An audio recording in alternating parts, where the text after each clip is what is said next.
Assalamualaikum warahmatullahi wabarakatuh.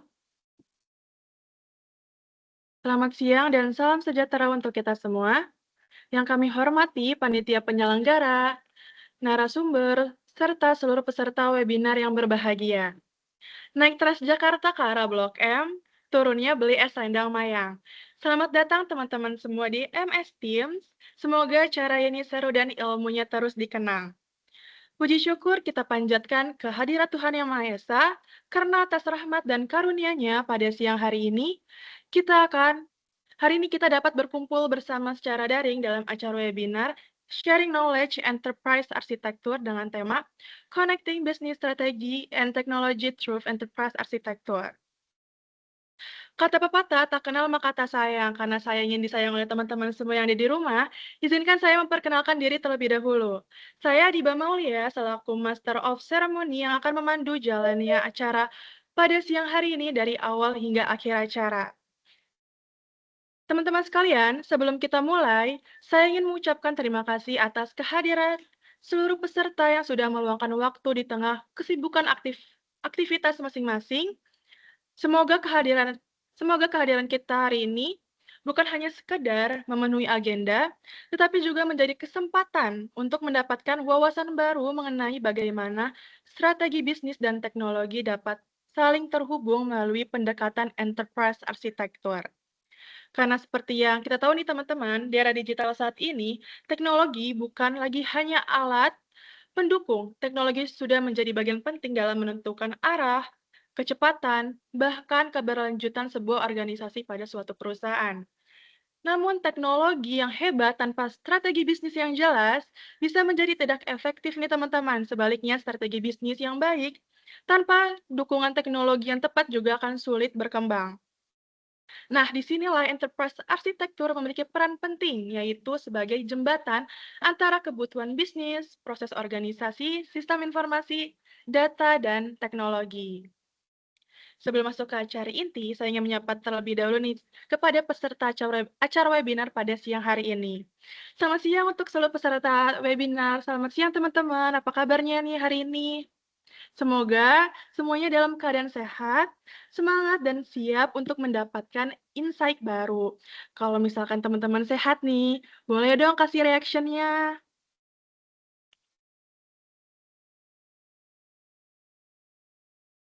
Wah, banyak ya yang kasih reaction. Oke, terima kasih teman-teman yang sudah memberikan reaction-nya. Jadi teman-teman yang mungkin teman-teman lihat dari virtual background yaitu Connecting Business Strategy and Technology Through Enterprise Architecture, di mana tema ini sangat relevan, terutama bagi kita nih yang sedang mempelajari dunia sistem informasi, teknologi, bisnis digital, dan transformasi organisasi. Melalui kegiatan ini, kita akan bersama-sama memahami bagaimana sih enterprise arsitektur dapat membantu organisasi dalam merancang struktur bisnis dan juga teknologi secara lebih terarah, efisien, dan pastinya berkelanjutan. Tujuan dari kegiatan webinar pada hari ini memberikan pemahaman mengenai konsep dasar enterprise arsitektur, menjelaskan hubungan antara strategi bisnis dan teknologi dalam organisasi, memberikan gambaran penerapan enterprise arsitektur melalui studi kasus, dan yang terakhir itu membuka ruang diskusi agar teman-teman dapat bertanya langsung kepada narasumber atau pemateri kita pada hari ini. Sebelum memasuki acara inti, mari kita bersama-sama menyanyikan lagu Indonesia Raya, dilanjutkan dengan Mars Telkom University. Kepada operator, dipersilahkan. Ya.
bersama padukan langkah, bawa bangsa menuju garis depan. Raih cita rajut asa, sing-singkan lengan, tingkatkan inovasi, unggulan berprestasi, semua demi keluhuran bangsa, masyarakat adil mampu sejahtera. Laksanakan pendidikan dengan semangat pengabdian, ciptakan kehidupan gemilang. Telkom University, kebanggaan Pertiwi, maju dengan karya, berperan bagi bangsa, bagi Indonesia, bagi dunia.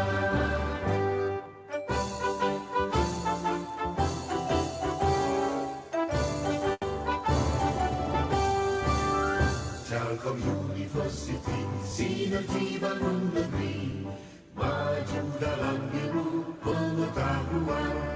Satukan tekad bersama, padukan langkah, bawa bangsa menuju garis depan. Raih cita rajut asa, sing-singkan lengan, tingkatkan inovasi, unggulan berprestasi, semua demi keluhuran bangsa, masyarakat adil makmur sejahtera. Laksanakan pendidikan dengan semangat pengabdian, ciptakan kehidupan gemilang. Telkom University, kebanggaan Pertiwi, maju dengan karya, berperan bagi bangsa, bagi Indonesia, bagi dunia.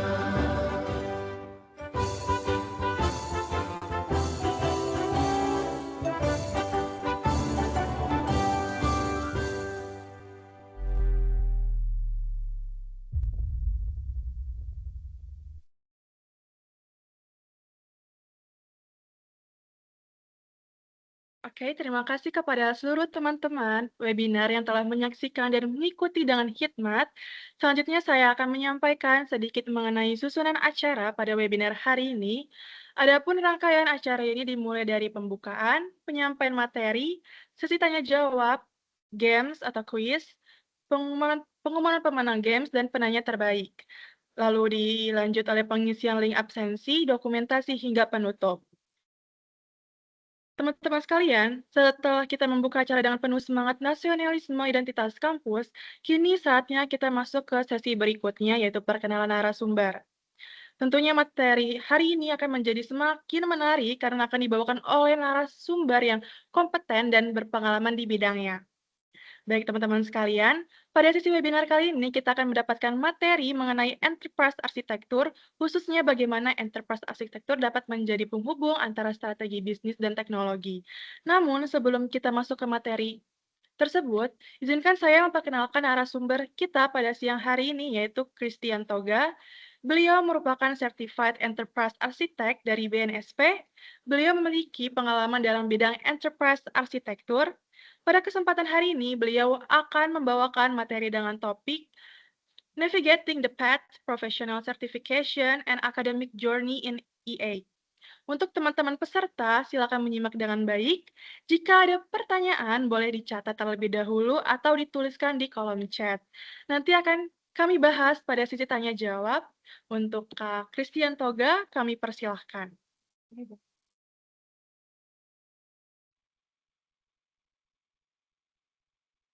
Baik, oke, sebelumnya terima kasih kepada MC telah memberikan saya kesempatan pada hari ini. Nah, teman-teman, kali ini saya akan membahas tentang sertifikasi dari Enterprise Architect dan juga Academic Journey-nya. Boleh dilanjutkan?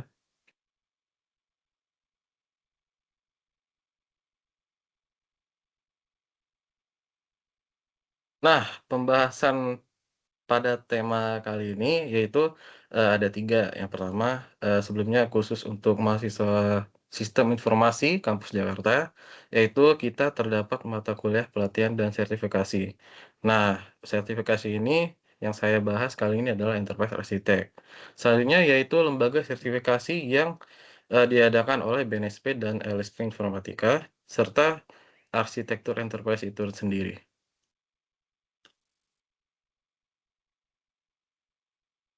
Nah, kita perkenalan dulu nih sama mata kuliah pelatihan dan sertifikasi khusus untuk mahasiswa Sistem Informasi Kampus Jakarta. Untuk mata kuliah ini itu biasanya diambil pada semester 7. Nah, tetapi, pada suatu kasus kita bisa mengambilnya lebih duluan di semester 6. Nah, keuntungannya apa sih? Itu tuh merupakan kompetitif berupa kesiapan administrasi. Nah, kesiapannya itu bisa dalam bentuk, penyesuaian untuk, tugas akhir ataupun magang industri. Nah, output yang kita harapkan dari pengambilan mata kuliah ini yaitu yang pertama menjadi peningkatan nilai jual diri kita ke suatu perusahaan, sehingga mampu memberikan bobot instan pada seleksi berkas, untuk melamar pekerjaan ya teman-teman. Terus yang kedua, kita kan, sebagai mahasiswa sistem informasi, kita memiliki skop pembelajaran yang sangat luas, seperti data, ERP, maupun, software engineering, dan juga tata kelola. Nah, maka dari itu kita sebagai mahasiswa harus tahu potensi dari kita sendiri dan minat. Apakah, minat kita berada pada infrastruktur, data, ataupun aplikasi. Boleh dilanjut? Nah, korelasi atau hubungan sertifikasi dengan alur rekrutmen itu sendiri. Nah, pada saat alur rekrutmen itu kan kita ada seleksi berkas, yaitu screening CV. Nah, tidak semuanya CV itu, dibaca satu-satu oleh, HR. Nah, kita harus menambah satu poin yang bisa kita highlight seperti sertifikasi ini sendiri, untuk menjadi nilai tambah bahwa, oh kita memiliki bukti yang kuat untuk, posisi tersebut. Nah, biasanya setelah screening CV, kita ada tes maupun wawancara oleh, HR maupun user. Nah, setelah kita diterima, kita masuk ke masa probation, yaitu kompetisi yang tersertifikasi, terus membantu mempercepat proses, adaptasi kerja selama masa probation. Biasanya sih 3 bulan ya, itu tergantung dari, perusahaan tersendiri. Nah, setelah kita masuk, melewati masa probation, biasanya akan ditawari untuk menjadi karyawan tetap ataupun tidak. Boleh dilanjut? Nah, untuk lembaga otoritasnya yaitu BNSP dan yang menjadi penyelenggara itu sendiri adalah LSP Informatika. Ini merupakan, oke. Jadi apa sih perbedaannya itu? BNSP itu adalah lembaga independen yang dibentuk oleh pemerintah Indonesia nih. Nah, tugas pokok dari BNSP itu menjadi otoritas penjaminan mutu kompetensi tenaga kerja Indonesia melalui sistem sertifikasi profesional. Nah, apa itu LSP Informatika? Jadi LSP Informatika itu lembaga pelaksana sertifikasi. Jadi BNSP itu nama organisasinya, sedangkan LSP Informatika itu adalah badan pelaksana sertifikasi yang hanya, dikhususkan untuk bidang IT. Secara garis besar begitu ya teman-teman. Boleh dilanjut? Nah, untuk sertifikasi yang ada di Indonesia itu, memiliki level KKNI ya, yaitu Kerangka Kualifikasi Nasional Indonesia. Nah, ini tuh, sudah terstandarisasi oleh pemerintah Indonesia. Nah, untuk, di mata kuliah pelatihan ini dan sertifikasi, minimal kita mengambil di level 6 ya, yaitu di, level analis ataupun bachelor setara S1. Nah, menariknya di sertifikasi Enterprise Architect itu dia level 7. Kenapa dia level 7? Karena itu karena seorang enterprise architect harus mampu menerjemahkan strategi bisnis menjadi cetak biru teknologi. Bukan sekedar implementasi ya teman-teman. Jadi mereka tuh harus tahu secara garis besar kebutuhan suatu perusahaan. Maunya teknologi apa yang digunakan, terus datanya seperti apa, aplikasinya seperti apa gitu. Jadi bukan hanya sekedar implementasi. Boleh dilanjutkan? Nah, kita masuk ke apa itu artinya enterprise architect. Nah, secara garis besar, tugas seorang enterprise architect itu adalah untuk membuat cetak biru atau blueprint untuk suatu organisasi, menyelaraskan antara strategi bisnis organisasi dan teknologi informasi. Jadi mereka tuh memastikan pondasinya kuat, jika teknologi dasarnya rapuh, itu bisa sangat berpengaruh kepada operasional dari perusahaan itu. Terus mereka juga memastikan data mengalir dengan lancar dari satu departemen ke departemen lain. Terus mereka juga memastikan setiap aplikasi punya fungsi yang jelas dan saling terintegrasi, bukan bertabrakan. Jadi mereka tuh benar-benar harus membuat blueprint yang sangat bermanfaat bagi perusahaan eee, untuk operasional perusahaan itu sendiri. Boleh dilanjut? Nah, dalam enterprise architect ada 4 pilar yang sangat penting kita harus lihat sebelum membuat blueprint. Yaitu yang pertama ada pilar mengenai bisnis, data, yang kedua ada data, ketiga aplikasi, dan keempat adalah teknologi. Keempat ini harus selaras dengan, tujuan bisnis yang dimiliki oleh perusahaan. Jika tidak selaras, itu bisa, blueprint yang kita buat, itu, istilah kata akan percuma ya teman-teman. Nah, kenapa perusahaan membutuhkannya? Ya yang seperti yang saya bilang tadi, yaitu memastikan teknologi yang dipakai itu benar-benar untuk, mendukung target keuntungan si bisnis perusahaan. Begitu ya kira-kira teman-teman. Boleh dilanjut? Nah, pada saat saya melakukan sertifikasi kemarin, itu dilakukan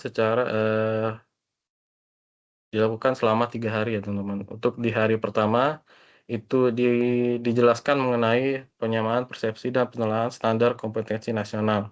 Nah, kita kan di kampus sudah belajar nih mengenai, enterprise architect bagi mahasiswa sistem informasi ya. Itu kita diajarkan menggunakan framework TOGAF ya, kalau kita sudah tahu. Terus penguatan teori dasar framework arsitektur. Nah, itu dijelaskan secara lebih rinci mengenai framework yang digunakan. Nah, terus, setelah itu kita, membuat si arsitektur bisnis pada hari itu. Nah, arsitektur data, teknologi, maupun aplikasi itu dilakukan di hari kedua. Jadi di hari pertama itu dibuat arsitektur bisnis terlebih dahulu, di hari kedua kita membuat arsitektur data, aplikasi, dan teknologi, lalu pada hari ketiga kita diuji langsung oleh asesor berlisensi dari LSP Informatika. Nah, untuk metode ujiannya itu kita, ada tes esai maupun ujian lisan. Nah, setelah tes esai itu langsung, eee, di diminta oleh asesor untuk gabung ke meeting, untuk dilakukan ujian secara lisan. Boleh dilanjut? Nah, peluang karirnya apa aja sih di bidang AI ini? Lumayan banyak ya teman-teman, yang pertama itu ada sebagai enterprise architect itu sendiri. Nah, itu kita bisa jadi enterprise architect, terus kita juga bisa mendalami di bagian, bisnis ataupun sistem analis. Di bisnis analis itu, contohnya, banyak diterapkan pada arsitektur bisnis. Sistem analis itu, ada juga skopnya di dalam itu data data arsitek, aplikasi arsitektur. Nah, itu semua dipelajari, sudah menjadi satu kesatuan. Kita juga bisa menjadi ERP konsultan dan juga GRC spesialis. Boleh dilanjut? Sekian dari saya mengenai, perkenalan, dari mata kuliah ini dan juga, secara garis besar gambaran sertifikasi Enterprise Architect. Terima kasih, sebelumnya mohon maaf, saya kembalikan ke MC. Oke, terima kasih untuk Kak Christian Toga. Oke, teman-teman, berdasarkan materi yang sudah disampaikan oleh Kak Christian Toga bahwa mata kuliah pelatihan dan sertifikasi bertujuan untuk membekali mahasiswa dengan kompetensi yang diakui industri melalui sertifikasi profesi. Jadi, sertifikasi dari BNSP dan LSP Informatika dapat meningkatkan daya saing lulusan dalam proses rekrutmen kerja. Nah, selain itu juga nih teman-teman, pemahaman mengenai enterprise architecture atau EA membantu menyelaraskan antara strategi bisnis dengan teknologi informasi melalui 4 pilar utama yang telah disampaikan oleh Kak Christian Toga, yaitu bisnis, data, application, dan teknologi. Dengan kompetensi EA, mahasiswa memiliki peluang karir yang lebih luas pada bidang strategi seperti enterprise architect, bisnis atau sistem analis, ERP konsultan, dan GRC spesialis. Nah, sebelum ke next materi, materi inti. Kira-kira teman-teman masih semangat? Kalau semangat boleh dong dikasih reaction-nya, kalau enggak di kolom chat semangat semangat semangat nih, Kak.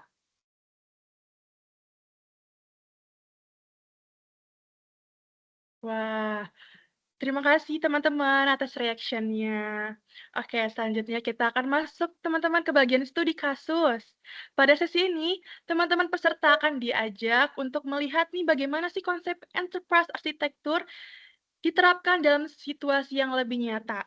Seperti yang sering kita dengar nih, teori akan terasa lebih kuat apabila kita bisa melihat langsung atau melihat implementasinya.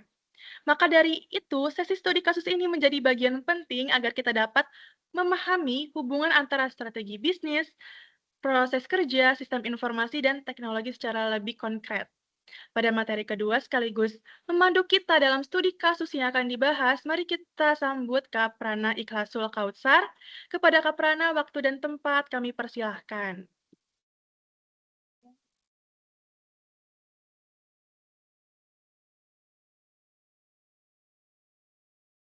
Halo teman-teman, selamat datang di webinar kita ya. Kali ini temanya udah dibahas sebelumnya.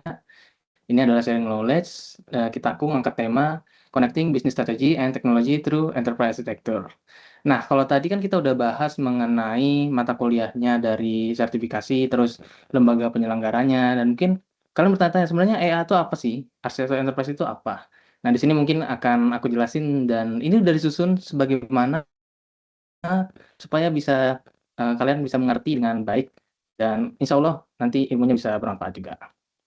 Nah, agenda yang kita bahas di sini itu dari pertama ada legalitas profesinya, lalu ada metodologi TOGAF-nya seperti yang dibilang oleh Kak Christian tadi, ada tools modeling atau alat bantu yang untuk kita memodelkan nih dari arsitekturnya, terus ada hubungan BDAT-nya. BDAT itu apa? BDAT itu adalah Business, Data, Application, sama Teknologi, ini teman-teman. Itu adalah 4 pilar utama di arsitektur enterprise ini. Nah, untuk legalitas EA di Indonesia itu, dia udah ada ya teman-teman, dia udah dipetakan di namanya ini Peta Okupasi Nasional. Di sini semua profesi-profesi atau jenjang karir yang teman-teman minati misalnya, atau teman-teman ingin melanjutkan, lebih lanjut lagi, ada di sini semuanya. Kalau yang ini itu untuk yang area fungsi teknologi informasi. Kalau mungkin area-area fungsi lain ada juga macam-macam. Nah, untuk EA sendiri udah terpetakan di sini, jadi sudah aman kalau misalkan kalian mau ngambil karir di Indonesia sebagai enterprise architect itu udah aman banget. Nah, untuk urgensi dari perencanaan atau penggunaan AI itu apa sih sebenarnya? Tadi udah dijelasin dikit ya sama Kak Christian tadi. Kenapa kita butuh arsitektur? Istilahnya gini, kalau kalian bikin rumah, itu pasti kan ada blueprint-nya, ada cetak birunya, ada perencanaan lah istilahnya. Sama kayak kalian bikin perusahaan juga kayak gitu. Jadi, untuk membuat suatu perusahaan yang bisa berjalan stabil gitu, kalian perlu yang namanya tuh perencanaan. Nah, misalkan kalau misalkan rumah nggak ada rencananya, nanti bisa-bisa dapurnya ada di dalam kamar mandi, atau kamar mandinya ada di dalam kamar, yang benar-benar di dalam kamar gitu. Atau dalam dari rumahnya itu berantakan. Itu kan nggak bagus ya teman-teman. Jadi itulah kenapa kita butuh yang namanya arsitektur. Nah, analoginya kalau misalkan dibangun rumah, arsitektur rumah itu kan ada namanya standar pembangunan sipil nih teman-teman. Jadi kalau misalkan rumahnya itu ada 2 tingkat misalnya, pondasinya harus berapa, atau rumahnya panjang ke kanan, berarti baloknya harus ukuran berapa. Nah, kalau arsitektur perusahaan atau enterprise arsitektur, itu juga gitu teman-teman. Kita punya metodologinya, namanya itu adalah TOGAF. Nah, TOGAF itu The Open Group Architecture Framework atau standar industri paling terpercaya untuk pengembangan arsitektur perusahaan secara global nih teman-teman. Jadi yang paling banyak dipakai di dunia itu pakai TOGAF. Indonesia itu udah menganut juga, bahkan mengadopsi TOGAF di SPBE namanya. SPBE itu dipakai buat pemerintah. Jadi dia sektor pemerintahan. Setiap lembaga pemerintahan itu harus mengadopsi SPBE jika dia punya IT. Supaya ya terukur tadi, nggak berantakan.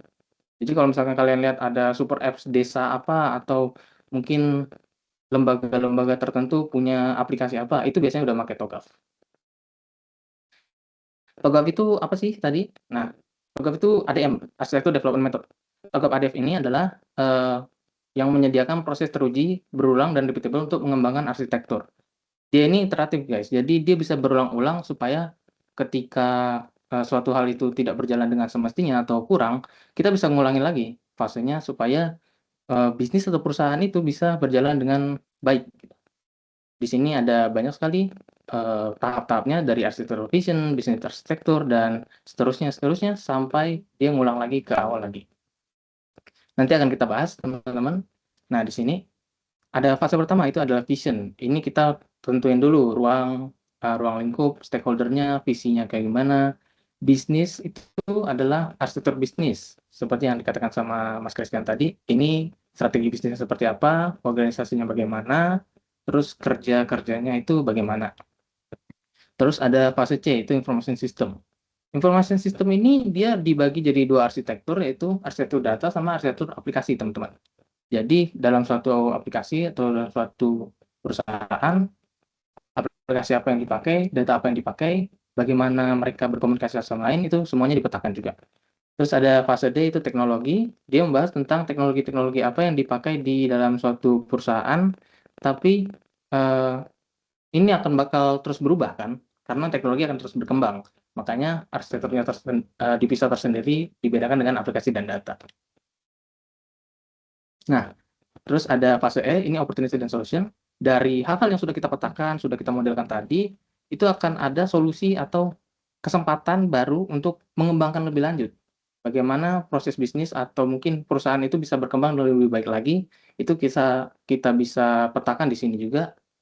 Lalu ada migration. Migration ini bagaimana perpindahan dari pemetaan solusi yang kita buat tadi supaya mulus. Jadi nggak ujuk-ujuk berubah. Perusahaan ini yang tadinya punya aplikasi A, jadi A, B, C, D, nggak bisa gitu. Kita harus ada tahap-tahapnya dulu. Nah, di sini dari migrasi sampai implementasi, nanti tentu saja kita perlu monitoring. Apakah hal-hal yang sudah kita terapkan ini perlu diperubahin lagi? Apakah ini benar-benar bermutu, bermakna gitu untuk perusahaan? Ini harus dipetakan lagi. Makanya ada fase governance sama change management. Nah, dari TOGAF sendiri ada yang namanya artefak nih, teman-teman. Artefak itu adalah suatu keluaran atau output yang kita gambar atau kita buat. Jadi dalam pemetakan sebuah perusahaan itu ada banyak sekali yang akan kita bikin. Contoh-contohnya ini ada kategorinya, ada katalog, matriks, sama core diagram. Kalau katalog itu biasanya inventarisnya, misalkan perusahaan ini pakai punya barang apa aja nih, aplikasinya ada apa aja. Misalkan di Mandiri ada Livin, ada KPR, buat KPR ada Taspen, itu masuk semua tuh di situ. Terus kalau matriks itu hubungan antar objek, misalkan antara aktor sama role. Jadi ada aktor administrasi misalnya, dia berhubungan sama orang IT, itu kayak gimana hubungannya. Jadi antar dua subjek ya, atau objek. Kalau diagram itu kita memetakan bagaimana yang tadi ada di katalog ataupun ada di matriks, kita buatkan dalam suatu diagram gitu.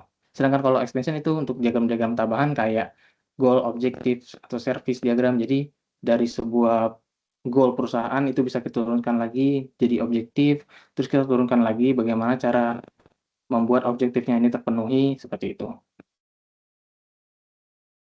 Nah, kalau artefak-artefak tadi itu kan cuma contoh nih. Nah, ini ada yang beneran isi-isinya. Jadi di tiap fase itu artefaknya beda-beda, teman-teman. Ada yang isinya cuma katalog nih, kayak preliminary. Terus ada yang architecture vision. Architecture vision ini isinya ada matrix sama core, dia ada bikin value chain atau solution konsepnya. Terus ada requirement management. Dan di sini ada arsitekturnya dari bisnis, data, application, sampai teknologi. Nah, kenapa tadi kata Mas Christian ada 2 hari buat pelatihan dan bisnis itu cuma dipakai buat 1 hari? Karena memang bisnis itu yang paling banyak, guys. Bisnis itu kita memetakan dari semua, dari detail-detail bisnis perusahaan sampai ke atas bagian stakeholder, pemangku kepentingan yang di atas-atas. Itu semuanya harus kita petakan bagaimana bisnis ini bisa berjalan. Kalau soal data, application, teknologi, mereka tinggal mengikuti dari bisnis itu tadi. Bagaimana penggunaannya, seperti apa. Itu makanya bisnis ini, arsitektur bisnis itu yang paling gede di sini. Dan part-partnya tuh paling banyak. Nah, kalau misalkan per arsitektur domainnya tadi, contohnya, kalau di preliminary atau arsitektur vision itu katalognya misalkan kayak prinsipal katalog, ini nentuin prinsipal-prinsipal dari suatu perusahaan. Jadi perusahaan itu mau fokusnya kemana? Apakah dia money oriented? Apakah dia mungkin fokus kepada layanan? Apakah dia amal usaha? Seperti itu. Kalau misalkan kayak matriksnya, stakeholder matrix, berarti dia memetakan hubungan antara stakeholder. Terus misalkan domain yang lain, data, ini ada data entity, katalog, berarti yang dipetakan adalah apa aja data yang dipakai dalam perusahaan itu. Ada data peserta misalnya, atau data user, data administrasi, seperti itu. Begitu juga dengan domain-domain yang lain nih. Ada application, teknologi, semuanya juga kita petakan. Nah, kalau untuk ekosistem tools dari EA sendiri itu ada banyak teman-teman. Ada Archie, ada Spark System, ada Visual Paradigm, Abacus, sama Scientrix. Yang kita pakai kemarin tuh banyak Visual Paradigm, tapi bahkan untuk pemodelan-pemodelan kayak diagram-diagram itu bebas ya sebenarnya. Kalian bisa pakai Draw.io, bisa pakai Canva, bahkan kalau jago Figma juga bisa, tinggal disesuaikan aja. Karena di situ ada node-node-nya atau modul-modulnya, ini dipakai kapan dan seperti apa. Itu nanti bisa dipelajari lagi di mata kuliah AE, atau mungkin ikuti pelatihan dari BNSW-nya juga. Nah, kenapa organisasi butuh EA Tools tadi? Supaya organisasi ini ketika dia ingin meninjau kembali, itu sudah ada gitu. Jadi kita tuh ada namanya arsitektur repository. Arsitektur repository itu adalah ketika benda-benda yang sudah kita petakan atau artefak-artefak yang sudah kita petakan tadi, itu kita simpan. Supaya ketika perusahaan itu butuh pengembangan lebih lanjut atau ingin meningkatkan profit misalnya atau ingin merger dengan perusahaan lain, itu kita sudah ada gambaran arsitekturnya. Jadi kita tinggal melanjutkan aja. Selain itu juga, dia bisa jadi transformasi digital karena semuanya udah tersimpan secara digital, keamanannya lebih terjaga, resikonya juga, ya seperti itu lah. Nah, terus kalau misalkan suatu perusahaan itu nggak pakai EATOS, itu kayaknya untuk zaman sekarang itu udah hampir tidak ada ya teman-teman. Karena semuanya udah dibantu sama tools-tools seperti ini. Archimate Modeling. Nah, Archimate Modeling ini adalah bahasa yang kita gunakan untuk pemodelan arsitektur enterprise ini, teman-teman. Archimate ini mulai dari business layer, ini yang kuning-kuning nih, ini semuanya dari bisnis. Terus untuk data atau application, itu yang warna biru muda ini, sebelah sini, dia ada application service, application komponen, data-data yang disalurkan apa. Sama terakhir ada yang hijau-hijau ini. Yang hijau-hijau ini adalah teknologi layer. Ini nanti kalian bisa petakan dari komponen-komponen teknologinya, atau komputernya, server, database, bahkan lokasi dari database itu sendiri juga kita petakan, teman-teman. Supaya ada hal-hal yang dapat kita manajemen atau misalnya sebutnya manajemen resiko itu bisa teratasi dengan baik. Itu juga salah satu keuntungan dari penggunaan EA sendiri. Semuanya jadi lebih terencana. Baik dari bisnis, data, aplikasi, sampai ke teknologinya pun juga diperhitungkan, teman-teman. Nah, the big picture. Ini kita akan bahas mengenai 4 arsitektur bisnis, arsitektur enterprise yang dari bisnis, data, application, sampai teknologi.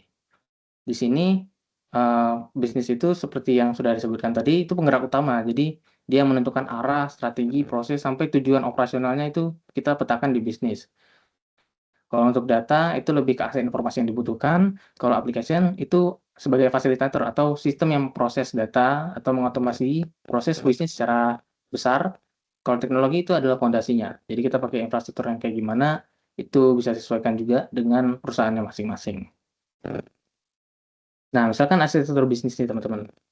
Kan ada nih, misalkan suatu perusahaan, atau kita sebutlah instansi pendidikan, supaya kita lebih dekat ya. Misalkan ada instansi pendidikan, itu perlu merger atau perlu peningkatan dari bidang pendidikan mereka. Misalkan marketing atau pendaftaran misalnya. Nah, untuk memetakan ini kita pakai arsitektur bisnis dulu, karena kita perlu strateginya apa apa, atau strukturnya bagaimana, apakah mereka ini yayasan atau mereka ini sebenarnya punya hal yang lebih dari sekedar yayasan, mungkin korporat, pendidikan korporat. Lalu ada mendefinisikan kapabilitas bisnis, ini sejauh apa bisnis itu dapat berkembang, jadi kita harus sesuaikan juga. Misalkan dia cuma sekolah kecil, nggak mungkin kita suruh dia untuk bikin cabang-cabang di kota-kota lain. Ya, itu harus disesuaikan juga dengan kapabilitas bisnisnya. Terus hasil bisnis ini juga berfungsi sebagai fondasi referensi, misalnya kayak data, aplikasi, teknologi, seperti yang dibilang tadi, teman-teman. Nah, contoh artefak di bisnis ini itu ada BPMN. Kalian bisa mungkin yang dapat atau yang berkuliah di Telkom di SI itu familiar ya dengan BPMN ini. Ini adalah Business Process Management Notation. Jadi dia memvisualisasikan urutan aktivitas secara presisi antar aktor atau departemen. Jadi yang tadinya alur proses bisnisnya mereka pendaftaran. Jadi awalnya orang tua datang, terus mengisi formulir pendaftaran. Nanti formulir pendaftarannya di-scan lalu di-upload ke database. Database-nya masih di dalam sekolah juga, seperti itu. Itu nanti bisa kita tingkatkan kembali. Misalnya yang tadinya mereka ngisi formulir pakai fisik, kita ubah menjadi pakai digital misalkan, website atau yang lainnya. Terus kalau misalkan yang tadinya mereka masih disimpan di database, nanti di arsitektur teknologi, kita bisa minta dia buat bikin arsitekturnya itu jadi di cloud, teman-teman. Kita bisa sewa vendor atau seperti apa yang lebih baik, supaya ketika ada force major atau mitigasi resiko, misalkan sekolahnya kebakaran atau banjir, itu data-datanya masih aman. Jangan sampai arsitektur ini tidak menyelesaikan masalah. Jadi hal-hal yang tidak dianggap masalah pun seperti kebakaran tadi, force major dan sebagainya, itu kan resiko ya. Itu juga harus dipikirkan secara logis dan baik-baik di sini, teman-teman. Nah, selanjutnya di arsitektur data nih. Kalau arsitektur data itu lebih ke aset informasi kan. Jadi otomatis kita berhubungan dengan data-data. Baik itu data yang terlihat maupun yang tidak terlihat, yang fisik maupun yang cuma logika aja. Nah, kalau misalkan di tata kelola atau keamanan, ini sangat penting sekali, teman-teman. Karena suatu data itu harus berhubungan satu sama lain. Jangan sampai di komputer datanya seperti A, tapi di database datanya jadi B, berubah, nggak sama tuh. Nah, itu harus dipetakan juga di sini supaya datanya itu tidak terjadi redundansi atau duplikasi data yang sebagainya. Itu kita memastikan juga dari sananya. Nah, untuk migrasi dari fisik ke digital pun itu perlu pertimbangan juga, teman-teman. Karena tidak semua bisnis lagi-lagi memiliki kapabilitas untuk mengubah yang tadinya manual menjadi digital, yang tadinya tradisional jadi modern, itu nggak semua bisnis bisa. Jadi harus kita petakan juga. Nah, ini misalnya juga bisa untuk fondasi data warehouse atau business intelligence. Yang tadinya mereka cuman pakai lempar-lemparan Excel, nanti mungkin mereka bisa bikin sehingga petinggi-petinggi yayasan atau sekolah itu tidak harus lihat Excel, mereka bisa dipresentasikan aja bentuknya seperti ini. Oh, jadi tahun ini yang masuk sekian, Pak, yang bayar sekian. Oh, seperti itu. Ini juga menjadi dasar untuk business intelligence itu tadi. Tidak hanya sekedar arsitektur yang kita modelkan saja, tapi juga dapat berpengaruh ke depannya lagi di ranah-ranah bidang yang lainnya, teman-teman. Nah, kalau untuk contoh artefaknya, itu ada misalnya logical data diagram nih. Ini memetakan entitas utama dan relasinya sebelum masuk ke tahap perancangan database. Yang tadi bilang, masuk ke bidang yang berbeda. Nah, kalau misalkan di sini ada dokumen pendukung, dia berhubungan dengan calon siswa, atau pembayaran berhubungan dengan calon siswa. Ini biasanya kalau di mata kuliah mungkin ada data mining atau database atau basis data seperti itu. Ini udah dipelajarin, teman-teman. Nah, berikutnya di arsitektur aplikasi. Aplikasi ini sistem-sistem yang ada dalam suatu perusahaan atau instansi atau subjek ya istilahnya. Kalau misalkan dia tidak punya aplikasi, bagaimana, Pak? Ya, kita harus bisa menyesuaikan dengan mereka. Bisa jadi aplikasi yang dipakai itu cuma sekedar Excel atau Word, itu termasuk juga. Karena itu memberikan layanan ya, memberikan value atau service terhadap, bisnis tadi, proses bisnis tadi. Kalau nggak ada aplikasi itu, bisa jadi dia nggak jalan perusahaannya. Betul, tugas kita adalah memodelkan hal seperti itu. Jadi kita fokus pada portofolio sistem tadi, secara besar. Bukan kode ya, tapi lebih ke portofolio sistemnya. Misalkan mereka pakai Excel, atau mereka pakai Word, mereka pakai PowerPoint, atau mereka punya aplikasi super app sendiri, seperti yang dibilang tadi. Itu termasuk di sini, teman-teman. Nah, dia ini tugasnya untuk memetakan interaksi, integrasi, dan ketergantungan. Jadi yang tadi ada di bisnis, aktor-aktor atau misalkan orang-orang kayak administrasi, peserta, atau calon siswa misalnya, itu kita bisa petakan juga ke aplikasi. Jadi bukan cuma internal perusahaan yang memakai aplikasi, tapi semua yang berhubungan dengan aplikasi tersebut juga kita petakan. Nah, tujuannya tadi juga untuk menyelaraskan fungsi sistem dengan kebutuhan operasional, seperti itu. Kalau artefaknya di sini apa kira-kira? Nah, kira-kira adalah komunikasi. Jadi suatu aplikasi itu berkomunikasi dengan aplikasi lain atau dengan subjek atau pengguna itu seperti apa? Ini bisa kita petakan di App Communication Diagram seperti ini contohnya. Ini menunjukkan integrasi dan aliran pertukaran data antar berbagai sistem perangkat lunak. Misalkan di sini ada dari Microsoft Excel, dia berhubungan dengan orang-orang kayak staf IT, terus juga petugas administrasi, front desk, seperti itu. Terus ada, misalkan mereka sudah bikin sebuah aplikasi web, berbasis web, itu dimasukin juga teman-teman. Nanti di web itu, dia melayani apa aja, kita masukkan juga. Nih, komponen-komponen di dalamnya.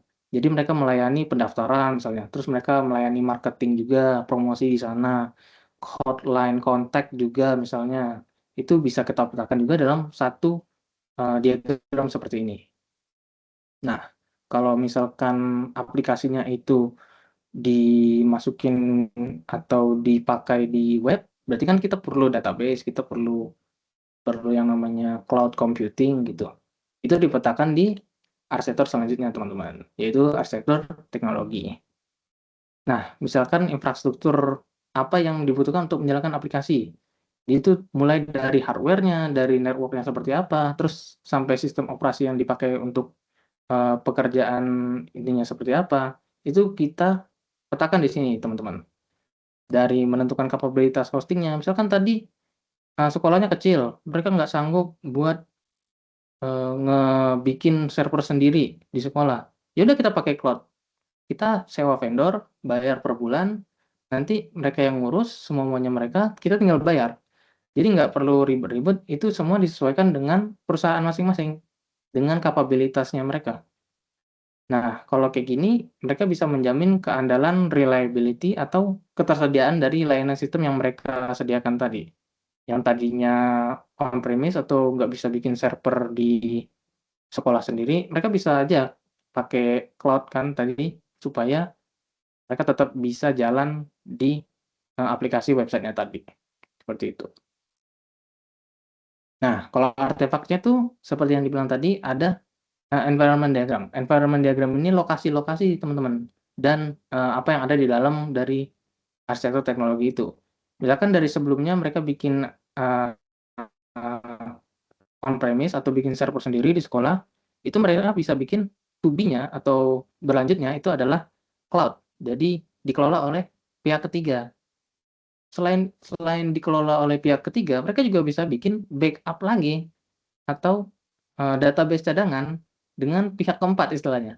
Kita bisa nyebut seperti itu juga. Jadi ada banyak sekali kemungkinan yang bisa kita terapkan di sini sesuai dengan kapabilitas dari perusahaan atau instansi itu sendiri, teman-teman. Misalkan di sini as-is-nya cuma segini, to be-nya bisa jadi sebesar ini. Itu semuanya kita yang petakan sesuai dengan kapabilitasnya masing-masing gitu. Kayaknya itu aja untuk TOGAF kita atau arsitektur enterprise kita. Saya kembalikan ke MC boleh. Terima kasih. Oke, terima kasih banyak kepada Kak Prana atas pemaparan materi yang sangat informatif, insightful, dan tentunya sangat relevan dengan kebutuhan dunia bisnis. Berdasarkan pemaparan yang telah disampaikan oleh pemateri kedua kita bahwa Enterprise Arsitektur berperan penting di teman-teman dalam menyelaraskan strategi bisnis dengan teknologi agar organisasi dapat berjalan lebih terarah dan efektif.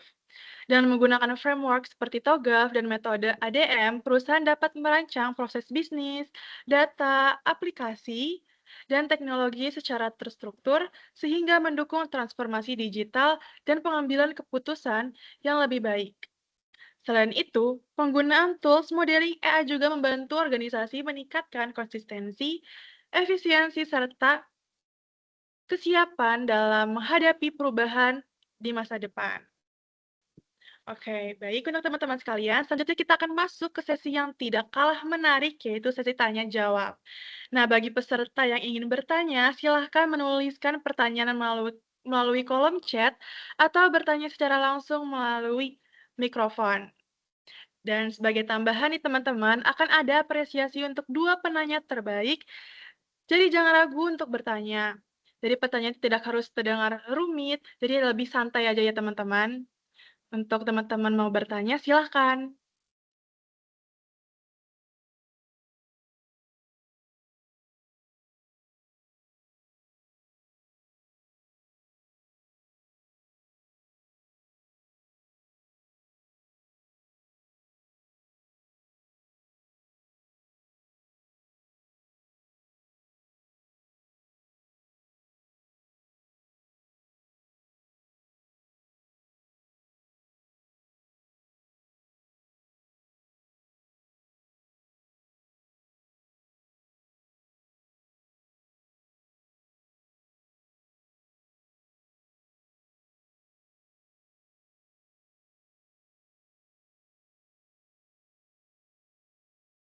Untuk teman-teman yang mau bertanya, silahkan ya melalui chat atau on mikrofon.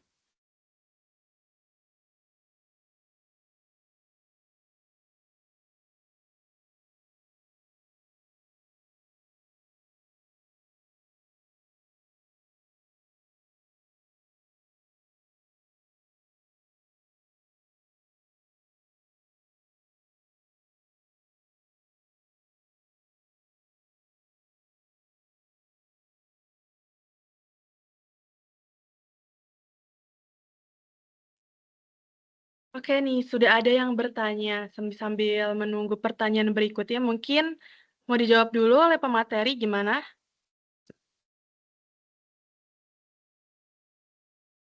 Untuk pertanyaan pertama itu dari Hari Prasad, menurut Kakak tantangan terbesar sebagai orang yang bekerja di bidang arsitektur enterprise dan apa solusinya menurut Kakak?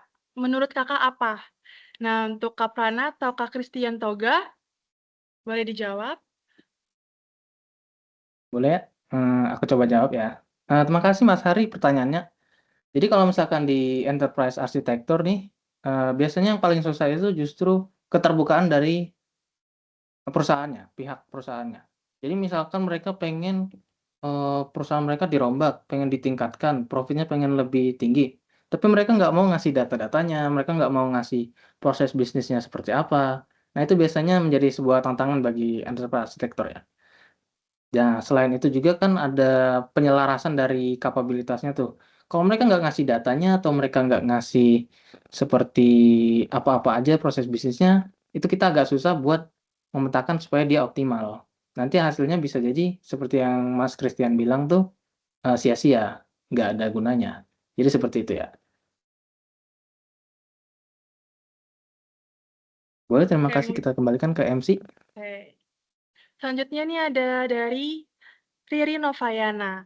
Untuk membangun EA dengan framework besar seperti TOGAF, terkesan membutuhkan sumber daya yang besar. Apakah EA ini hanya relevan untuk perusahaan skala besar atau korporat saja, atau bisa diterapkan secara minimalis untuk perusahaan rintisan seperti startup atau UMKM? Nah, jika bisa, fase mana sih yang paling krusial yang harus didahulukan? Oke, untuk pemateri, boleh silakan dijawab. Makasih ya Mbak Ririn ya tadi.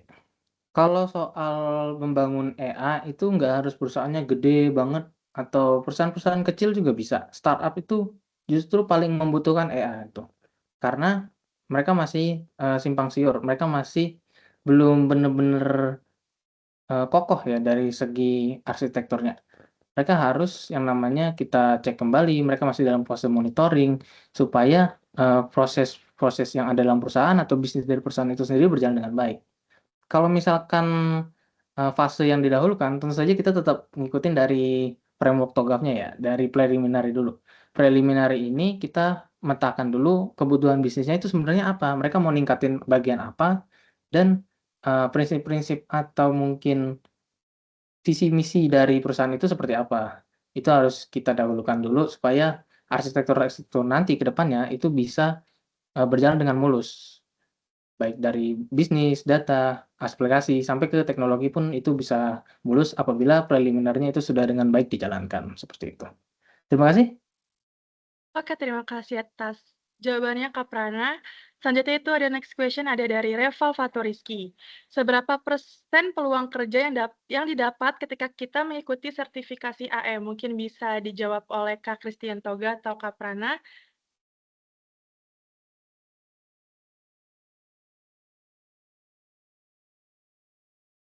Oke, mungkin akan saya jawab pertanyaan dari Reval ya. Sebenarnya ini untuk seberapa besar peluang mendapatkan kerjaannya dari mengikuti sertifikasi AE. Nah, itu tidak selalu otomatis 100% ya ketika kita sudah mengambil sertifikasi ini. Nah, sertifikasi ini itu menjadi nilai tambah untuk kita membantu mendapatkan peluang pekerjaan tersebut. Nah, untuk eh, mungkin ketika kita tidak memiliki tugas besar ataupun yang lain-lainnya, itu bisa menambah kira-kira peluang 50% lah. Itu masih 50-50 juga.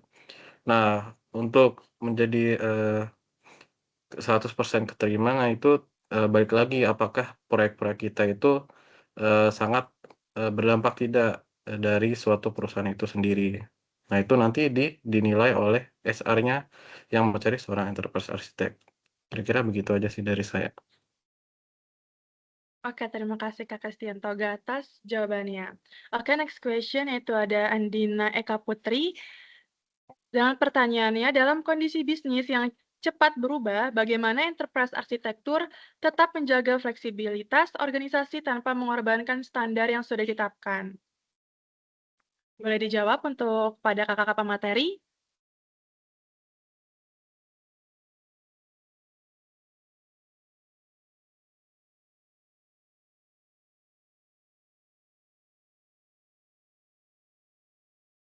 Maaf, boleh diulang pertanyaannya?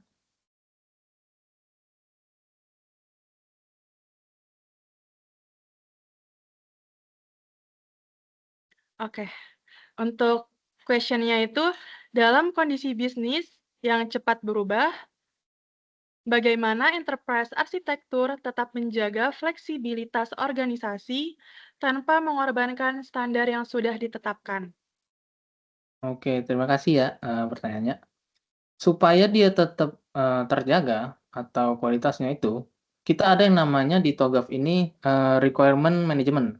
Jadi setiap hal atau setiap pemetaan yang kita lakukan dari bisnis, data, aplikasi, sampai arsitektur, teknologi, itu semuanya harus menyangkut ke requirements management ini. Bentar, coba saya balikin ya.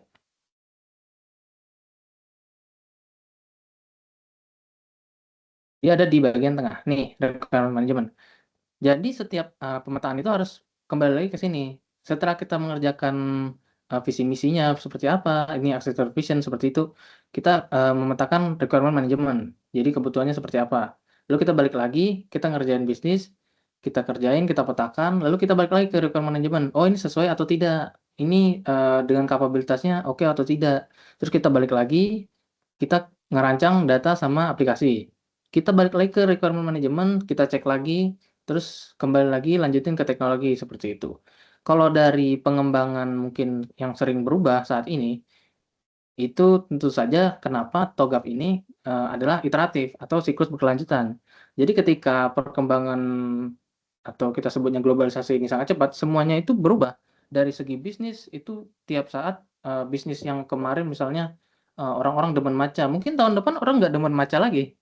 Bisnis-bisnis yang jual matcha bisa tutup. Nah itu kembali lagi ke iteratif kita. Kita bisa modelkan kembali, kita bisa gunakan Kogak ini secara berulang supaya kapabilitas atau peningkatan proses bisnis atau perusahaan ini bisa secara terus-menerus dimonitoring dan ditingkatkan kembali seperti itu.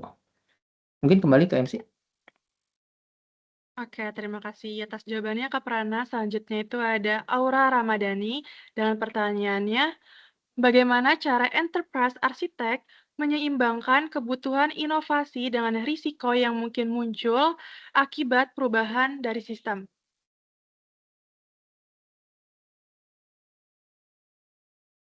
Mungkin bisa dijawab antara Kak Prana atau Kak Christian Toga. Dipersilahkan.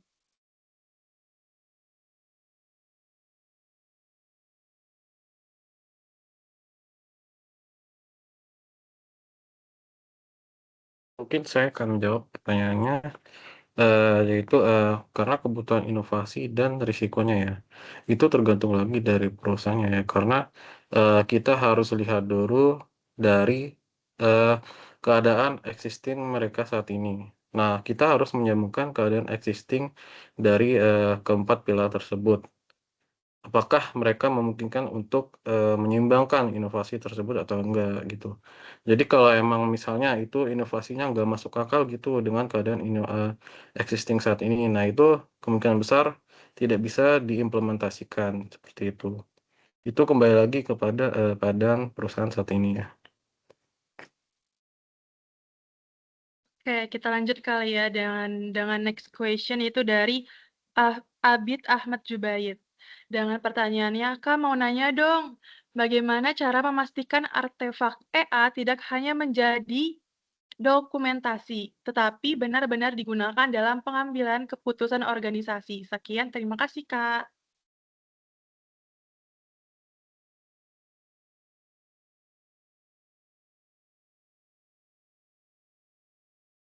Untuk Kak Prana atau Kak Christian Toga dipersilakan untuk menjawab. Oke, ya untuk Abid, Mas Abid makasih ya untuk pertanyaannya supaya tidak hanya digunakan sebagai dokumentasi. Nah, itu kita jelaskan ke, stakeholder-nya, semua blueprint-blueprint serta dokumentasi yang kita buat.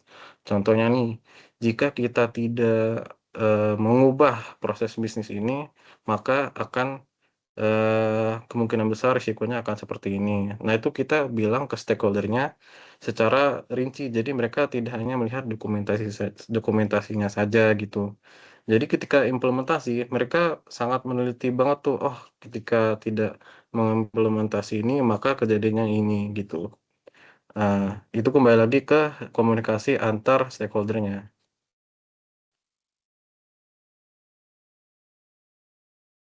Oke, mungkin ini pertanyaan terakhir nih, yaitu dari Veronica Benita Sanjaya dengan pertanyaannya yaitu, izin bertanya, apa tantangan terbesar saat mengambil sertifikasi EA? Dan apakah ada tips persiapan untuk mahasiswa yang mau mengambil sertifikasi EA? Sebelumnya terima kasih. Ya, terima kasih ya Mbak Vero. Ini pertanyaan terakhir tadi. Untuk tips sertifikasi. Jadi sebenarnya kita itu nanti perlu namanya portofolio. Jadi kita harus latihan dulu. Untuk mengikuti sertifikasi ini itu ada masuk ke penilaiannya itu kita harus sudah punya proyeknya terlebih dahulu. Kalaupun tidak ada, nanti di pelatihan itu bakal dikasih proyek dengan studi kasus, nanti kita kerjain bareng-bareng, terus juga kita harus, detail ya, karena di situ ada semuanya dari requirement, dari visi misi, dari tujuan besar perusahaan, objektifnya itu ada di situ semua. Tugas kita hanya, sebagai arsitek enterprise itu untuk memetakannya. Nah, apabila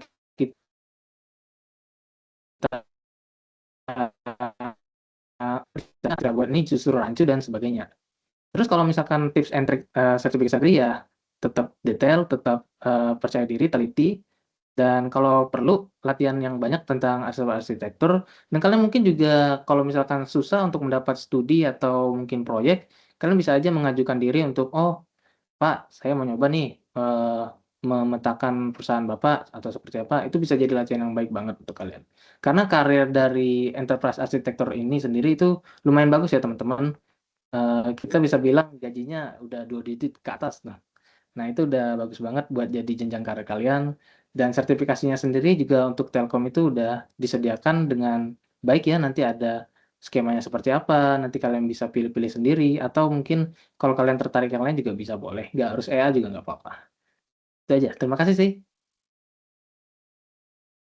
Oke, mungkin ada tambahan dari Kak Christian atau sudah cukup? Jadi penjelasan dari Mas Prana udah cukup lengkap sih. Cukup. Oke, jadi terima kasih atas jawabannya dari Kak Christian Toga dan Kak Prana, yang jawabannya sangat amat menarik. Semoga teman-teman di sini jadi tahu ya bahwa penerapan enterprise arsitektur itu membutuhkan pemahaman yang menyeluruh, tidak hanya dari sisi teknologinya nih teman-teman, tetapi juga dari sisi kebutuhan bisnis dan kesiapan organisasinya. Oke, untuk 2 penanya terbaik nanti akan diinfokan melalui grup chat ya teman-teman. Oke, untuk next acara yaitu sesi games yang dimana kita memasuki sesi yang lebih santai dan pastinya seru. Tenang aja, games kali ini tidak akan membuat server kalian down, tidak perlu membuat blueprint arsitektur perusahaan dalam 5 menit, dan nggak perlu menyusun framework Toga secara mendadak, karena games ini bertujuan untuk menyegarkan suasana sekaligus melihat sejauh mana sih teman-teman menangkap materi yang sudah disampaikan oleh Kak Prana dan Kak Christian Toga. Jadi kepada seluruh peserta dapat membuka quiziznya dan operator akan share terkait kode quiziznya. Jadi pastikan koneksi internet teman-teman stabil dan jari-jari siap mengklik karena 3 peringkat teratas akan mendapatkan hadiah. Kepada operator atau tim acara dipersilakan untuk menampilkan pertanyaan games. Jadi gamesnya nanti akan dimulai pada pukul 14.25 ya teman-teman.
Nama samaran ya. Untuk teman-teman, boleh pakai nama asli ya, supaya kita bisa mendata yang menang. Jadi silakan di-rename untuk nama asli teman-teman semua. Jangan menggunakan nama samaran. Terima kasih teman-teman.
Yang lainnya ditunggu ya teman-teman, karena baru 26 yang join. Sisanya ditunggu.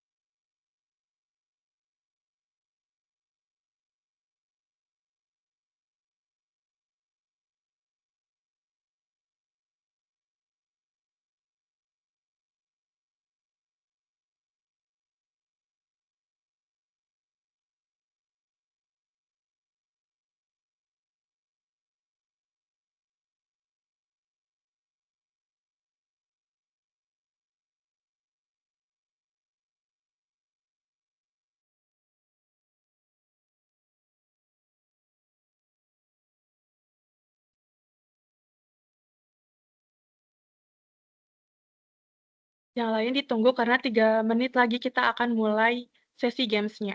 Terima kasih.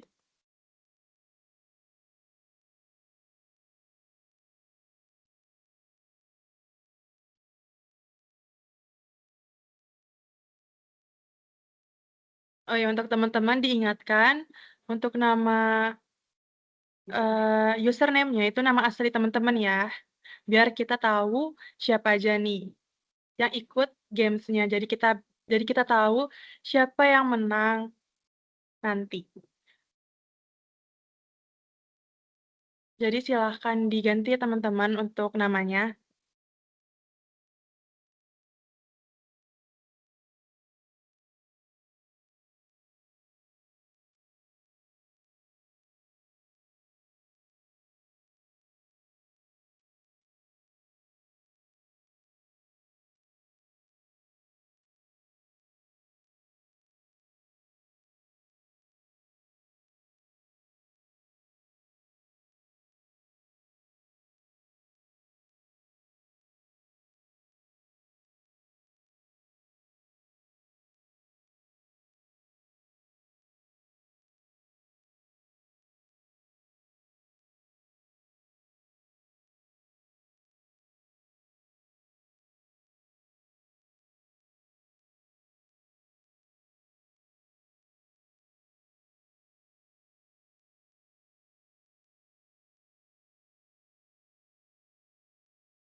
Oke teman-teman, karena sudah 14.25, maka sesi games-nya akan dimulai. Untuk operator silahkan.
Oke, yang peringkat pertama itu dari wow, berapi-api.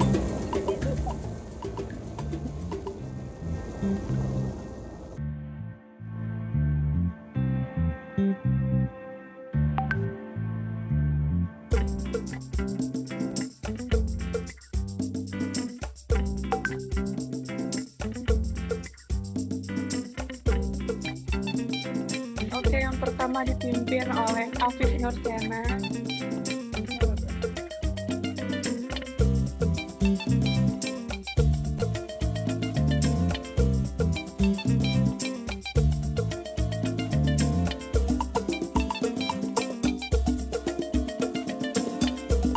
Sekarang dipimpin oleh Bahlil Gantang.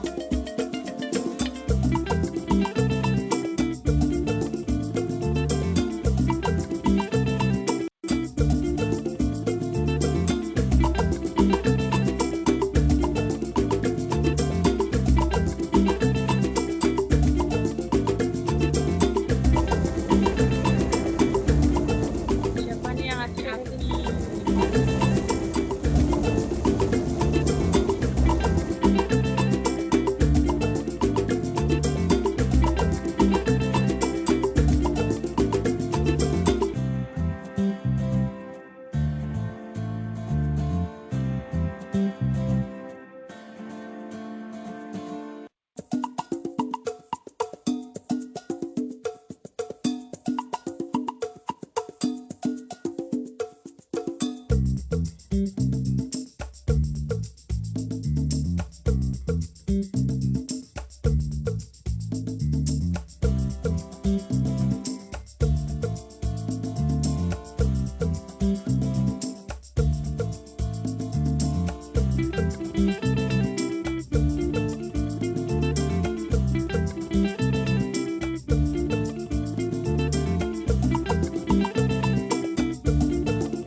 untuk 14.35 nanti kita end ya teman-teman untuk sesi games-nya.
Untuk sesi games kita akhiri ya teman-teman.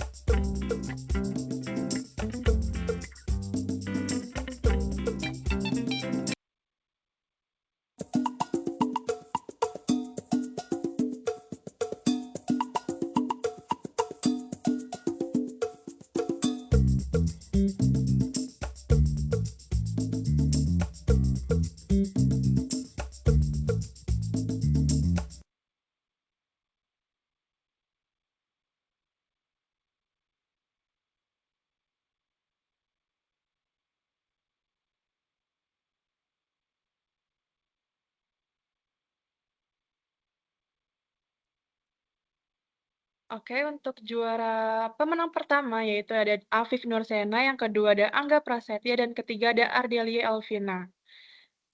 Selamat kepada para pemenang dan juga untuk dua penanya terbaik yaitu ada Abid Ahmad Jubaid dan juga Aura Ramadhani. Selamat untuk kepada penanya terbaik. Untuk next info bakalan di-share di grup WhatsApp ya teman-teman. Jadi stay tune. Selanjutnya itu kepada teman-teman sekalian, kita akan masuk ke sesi dokumentasi. Jadi kami mohon kerjasama dan seluruh peserta untuk menyalakan kamera dan menggunakan virtual background apabila memungkinkan ya teman-teman.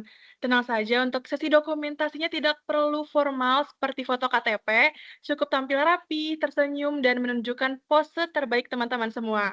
Kepada seluruh peserta, silakan menyalakan kamera.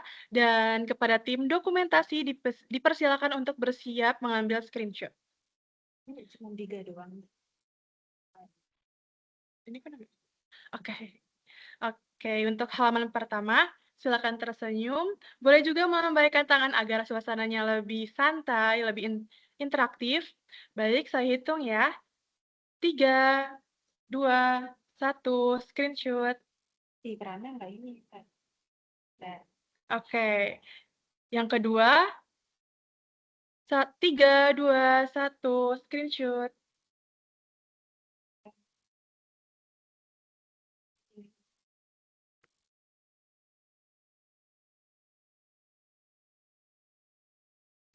Oke, Teman-teman sekalian, selanjutnya kita masuk ke sesi pengisian absensi. Kepada seluruh peserta dimohon untuk mengisi link absensi yang akan dibagikan oleh panitia melalui kolom chat.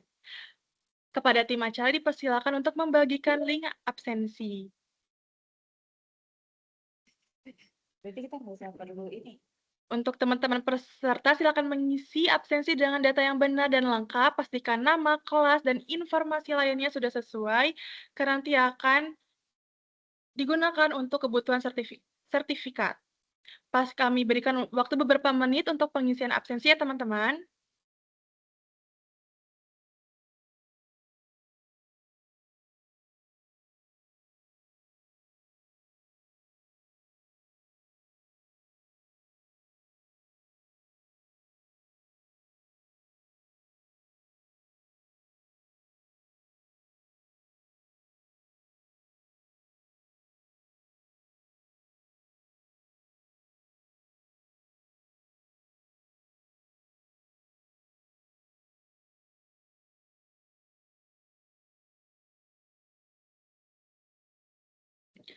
Oke teman-teman, tidak terasa ya kita sudah berada di penghujung acara. Saya selaku Master of Ceremony mengucapkan terima kasih banyak kepada narasumber atau pemateri, panitia, dan seluruh peserta yang telah mengikuti webinar hari ini dari awal hingga akhir. Semoga ilmu yang didapat dapat bermanfaat dan diterapkan dalam kehidupan maupun kegiatan sehari-hari. Makan soto Betawi di pinggir kali, jangan lupa pesan es batu. Terima kasih hadirin sekalian yang baik hati. Wassalamualaikum warahmatullahi wabarakatuh.